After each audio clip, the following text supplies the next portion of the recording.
আমার এলাকায় ওয়াজ কীর্তনের মতো বাউল গানও চলবে। আশুগঞ্জে ব্যারিস্টার রুমিন ফারহানা।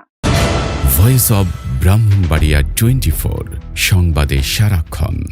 ব্রাহ্মণবাড়িয়া ২ সরাইল আশুগঞ্জ ও বিজয়নগরের একাংশ আসনের সংসদ সদস্য ব্যারিস্টার রুমিন ফারহানা জানিয়েছেন, তার নির্বাচনী এলাকায় ওয়াজ মাহফিল ও কীর্তনের পাশাপাশি বাউল গানের আসরও অব্যাহত থাকবে।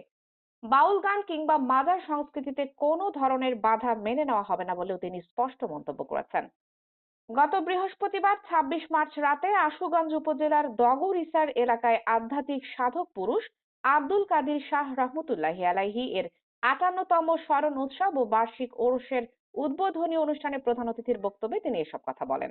রুমিন ফারহানা বলেন, গত প্রায় ১৮ মাসের অন্তর্বর্তীকালীন সরকারের সময় দেশে একাধিক মাজার ভাঙচুরের ঘটনা ঘটেছে এবং বিভিন্ন স্থানে বাউল গানের আসরে বাধা দেওয়া হয়েছে। বাউল শিল্পীদের হয়রানি ও গ্রেপ্তারের অভিযোগও উঠে এসেছে বলে তিনি উল্লেখ করেন।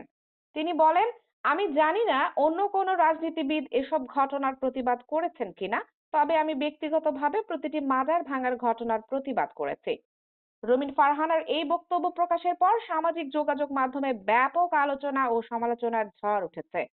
বিভিন্ন মহল থেকে এ বিষয়ে পক্ষে ও বিপক্ষে মতামত প্রকাশ করা হচ্ছে।